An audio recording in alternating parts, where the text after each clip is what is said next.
और दोस्तों, एक बार फिर से हम आ गए हैं आपके लिए साइबर क्राइम का एपिसोड लेकर के। आप लोग साइबर क्राइम के बारे में जानिए, सतर्क रहिए, होशियार रहिए और सुरक्षित रहिए। देखिए, जैसा कि इस समय साइबर क्राइम बहुत तरीके से हो रहा है। इसमें अच्छे अच्छे अधिकारी और कर्मचारी फंस जाते हैं और साइबर क्राइम करने वाला आपसे पैसे वसूल लेगा, किसी तरीके से डरा करके, धमका करके, आपका अधिकारी बन करके आपसे पैसे वसूल लेगा। इसलिए आप लोग ऐसे क्राइम करने वालों से होशियार रहिए।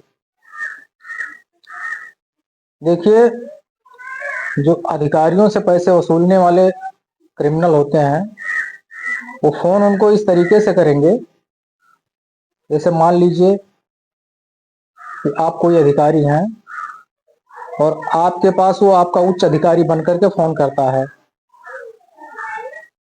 तो वो जो अधिकारी बनकर फोन करेगा उसी अधिकारी का नंबर आपके पास आएगा और आप समझेंगे कि हमारा उच्च अधिकारी हमको फोन कर रहा है और वो आपको डरा कर, धमका कर पैसे आपसे ट्रांसफर करवा लेगा। इसलिए जब देखिए अधिकारी इसमें फंस सकते हैं, तो आम जनता क्यों नहीं फंस सकता है। आम जनता तो आम जनता है भाई, पढ़े लिखे लोग फंस जाते हैं इसमें। इसलिए इसलिए आपको करना क्या है कि अगर कोई फोन करता है, जैसे मान लीजिए कि आपका अधिकारी कोई फोन कर रहा है, तो आपको उसमें करना ये है कि ठीक है साहब, हम आपसे आकर के मिल रहे हैं। या अगर वो किसी के खाते में पैसे ट्रांसफर करने को कहता है, तो उससे आप कह दीजिए कि अपने अर्दली का नंबर दे दो या फिर बाबू का नंबर दे दो, क्योंकि आपको अपने अधिकारियों के बाबू का नंबर पता होता है और जब वो नंबर दे तो बाबू से फोन करके बात कर लो कि हम आपके खाते में इतना पैसा ट्रांसफर कर रहे हैं, इन साहब ने कहा है। या अगर वो अर्दली का नंबर देता है, तो अर्दली से जो आपके पास नंबर है उस नंबर से लगाकर बात कीजिए। ये नहीं कि वो जो नंबर दे रहा है उस नंबर से बात मत कीजिए, जो नंबर आपके पास है उस नंबर से बात कीजिए। तब आपको कंफर्म हो जाएगा कि हमारे अधिकारी ने हमसे पैसे मांगा है या किसी और ने मांगा है। अगर कोई और पैसे मांगता है तो नंबर तो उससे ले लीजिए, उसके बाद उसके नंबर पर कंप्लेन कर दीजिए।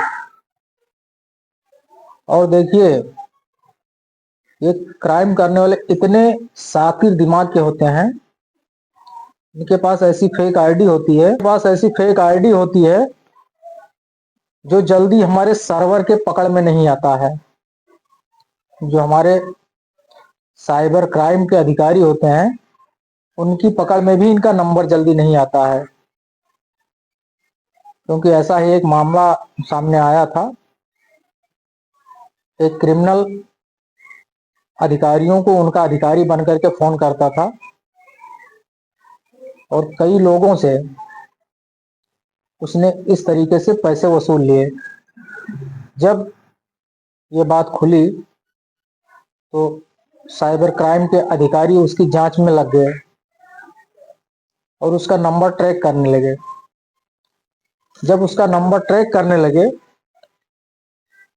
तो वो अपने नंबर को इस तरीके से पता नहीं कैसे बनाया था कि अगर वो बस्ती में बैठा होता तो पता लगता कि ये गोरखपुर में है।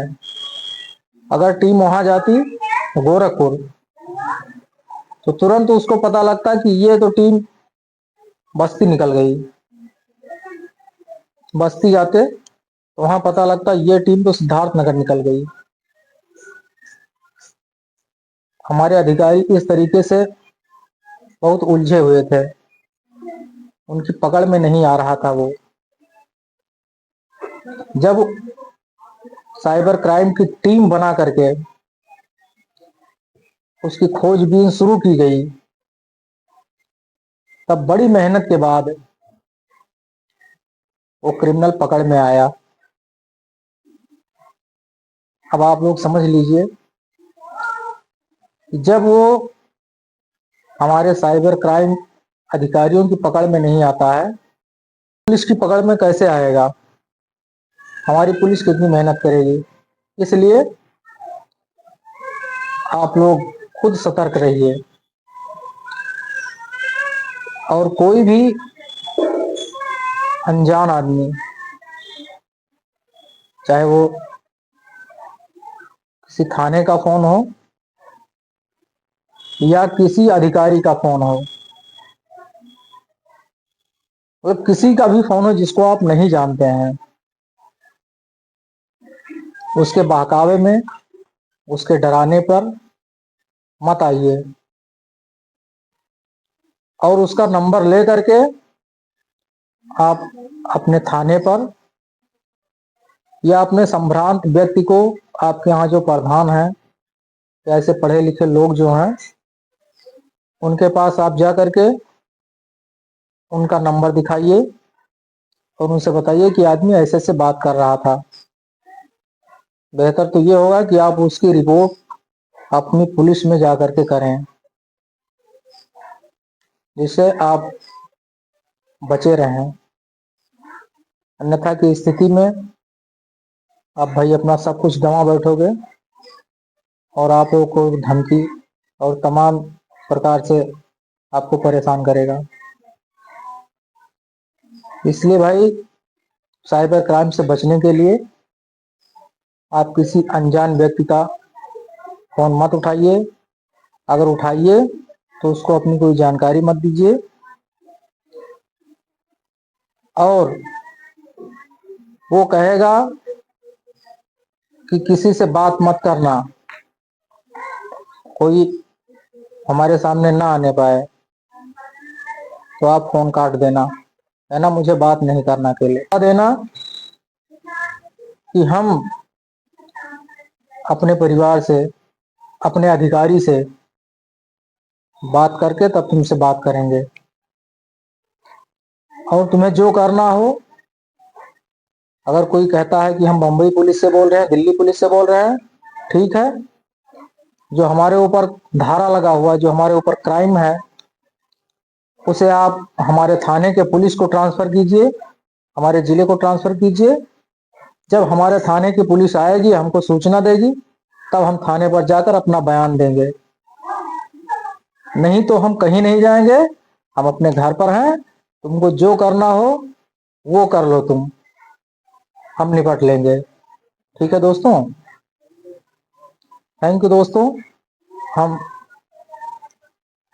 अगले भाग में फिर साइबर क्राइम का दूसरा तरीका आपको बताएंगे, जिससे आप सुरक्षित रहें, आपके परिवार सुरक्षित रहें और आप इस वीडियो को ज़्यादा से ज़्यादा लोगों के पास, अपने मित्रों के पास, अपने दोस्तों के पास, अपने रिश्तेदारों के पास शेयर कीजिए, ताकि वह भी किसी अनहोनी घटना से बचे रहें और सुरक्षित रहें वो।